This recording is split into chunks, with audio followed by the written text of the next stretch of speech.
Assalamualaikum warahmatullahi wabarakatuh. Nama saya Dimas Idul Hamid dengan NIM 201041191. Di sini saya akan menjabarkan ulang pemahaman saya tentang evolusi teori manajemen. Evolusi teori manajemen menurut Robbins and Coulter tahun 2016 halaman 52 menjelaskan tentang early management. Teori manajemen tahap awal ini menjelaskan pengertian manajemen secara sederhana, yaitu pencapaian tujuan perusahaan atau organisasi melalui orang lain. Praktek sederhana yang mungkin masih terjadi sampai saat ini adalah saat para bos atau pemilik usaha meminta bawahannya untuk melakukan sesuatu pekerjaan. Adanya kerajaan-kerajaan kuno di Indonesia, adanya pembangunan Candi Borobudur, pembangunan tembok Cina, pembangunan piramida di Mesir juga membuktikan bahwa ada praktek manajemen juga, meskipun pengaturannya tidak sebagus pemerintahan zaman sekarang. Yang kedua, Industrial Revolution dari Adam Smith. Tahap manajemen berikutnya terjadi saat revolusi industri, di mana Adam Smith mengeluarkan teori division of labor and job specialization. Yang pertama, division of labor adalah pemecahan pekerjaan menjadi tugas yang sempit dan berulang-ulang. Dengan adanya division of labor, maka para pekerja akan melakukan pekerjaan yang sudah ditentukan dan tidak perlu melakukan pekerjaan-pekerjaan baru yang membutuhkan proses pembelajaran atau pelatihan ulang, sehingga dapat meningkatkan produktivitas pekerjaan. Berbeda dengan praktek manajemen di tahap early management yang di dalamnya setiap pekerja masih sering pindah-pindah pekerjaan sesuai perintah pemilik usaha. Adanya perubahan manajemen ini membuat munculnya teori baru, yaitu job specialization, di mana setiap pekerja diharuskan memiliki keahlian khusus dalam suatu pekerjaan. Pada tahap selanjutnya dari evolusi pemikiran manajemen, yaitu tahap bureaucratic organization. Pada tahap ini, perusahaan atau pengusaha sudah mengenal istilah organisasi, sudah mengenal birokrasi yang ditandai yang pertama, division of labor, kedua, authority hierarchy, tiga, normal selection, 4, formal rules and regulation, 5, impersonality, dan yang terakhir, career orientation. Yang pertama, division of labor, artinya ada pembagian pekerja dalam divisi atau departemen yang di dalamnya mengerjakan satu tugas khusus. Yang kedua, authority hierarchy, artinya ada rantai komando yang jelas antara manajer tingkat atas, manajer tingkat tengah, dan bawah. Yang ketiga, formal selection, artinya jika perusahaan menginginkan penambahan pekerja atau pegawai, pasti ada proses seleksi. Yang keempat, formal rules and regulation, artinya perusahaan sudah memiliki aturan-aturan tertulis dan SOP, standar operasional prosedur. Yang kelima, impersonality, artinya perusahaan dalam menentukan pengambilan keputusan bukan berdasarkan subjektivitas, melainkan berdasarkan rapat direksi. Yang terakhir, career orientation, artinya perusahaan sudah memiliki rancangan jenjang karir untuk para pekerjanya. Menurut Robbins and Coulter yang berikutnya adalah knowledge management.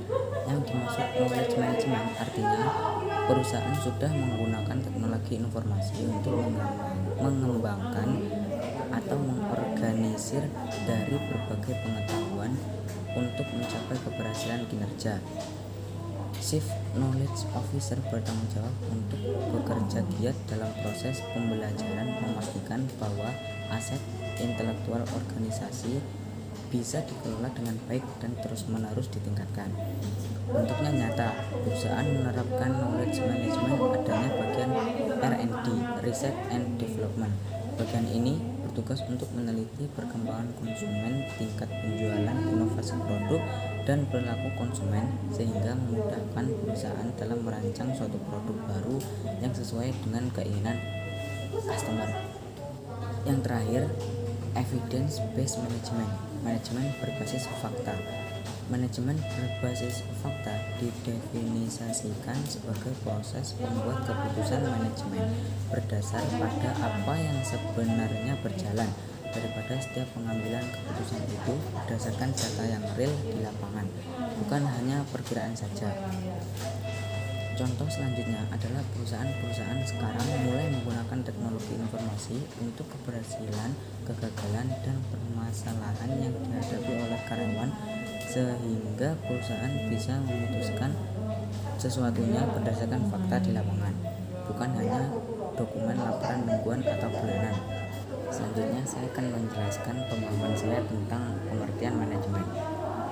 Manajemen ialah seni mengatur atau mengelola manusia ataupun organisasi demi mencapai tujuan tertentu.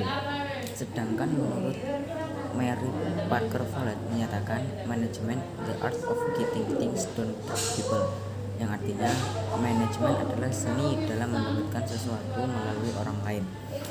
Menurut Duff, manajemen adalah pencapaian tujuan organisasi dengan cara efektif dan efisien melalui planning, organizing, leading, dan controlling sumber daya organisasi. Menurut Schreier-Merhon, manajemen adalah proses planning, organizing, leading, dan controlling penggunaan sumber daya untuk menyelesaikan tugas. Yang dimaksud efektif dan efisien menurut Duff ialah efektif adalah mengerjakan sesuatu yang benar, efisien mengerjakan sesuatu dengan cara yang benar. Menurut Wibowo, efisien adalah menggunakan sumber daya secara bijaksana dan dengan cara cost efektif, sedangkan efektif adalah membuat keputusan yang tepat dengan sukses mengimplementasikannya. Selanjutnya, fungsi manajemen. Menurut G.R. Terry, fungsi manajemen ada 4, yaitu planning, organizing, actuating, and controlling. Menurut Schreier-Merhon, fungsi manajemen ada 4 juga, yaitu planning, organizing, leading, and controlling. Menurut Ernest Dell, fungsi manajemen menyangkut planning, artinya perencanaan, organizing berarti perorganisasian, staffing berarti penyusunan kerja, directing pengarahan, inovasi, reporting penyajian laporan, dan controlling pengarahan. Selanjutnya, tingkatan manajemen. Yang pertama, first level manager merupakan manajer yang berada di tingkat bawah yang bertanggung jawab secara langsung untuk produksi dan memasarkan barang dan jasa. Contoh first level manager. Yang pertama, supervisor, line manager, section, chef, office manager. Tingkatan yang kedua adalah middle level manager, merupakan manajer yang berada di tingkat tengah yang bertanggung jawab atas unit bisnis dan departemen utama. Contohnya departemen head, manager quality, division head, director of research lab. Tingkatan yang terakhir, top level manager, merupakan manajer yang berada di tingkat puncak yang bertanggung jawab untuk menetapkan tujuan organisasi, mendefinisiasi strategi untuk mencapai tujuan, memonitor dan membuat keputusan yang mempengaruhi seluruh organisasi. Contohnya pemilik perusahaan, presiden, direktur, CEO, dan dewan direksi. Keterampilan manajerial. Menurut Wibowo, yang pertama ada conceptual skill, kemampuan untuk berpikir dan mengkonseptualisasi tentang situasi yang abstrak.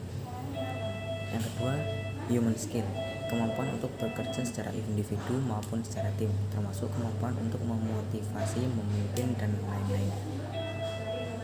Ketiga, technical skill, memiliki pengetahuan yang spesifik terhadap suatu kerjaan. Faktor-faktor yang penting harus dihadapi manajer antara lain. Yang pertama, konsumen. Kedua, sosial media. Ketiga, inovasi. Dan terakhir, sustainability. Sekian yang bisa saya sampaikan. Wassalamualaikum warahmatullahi wabarakatuh.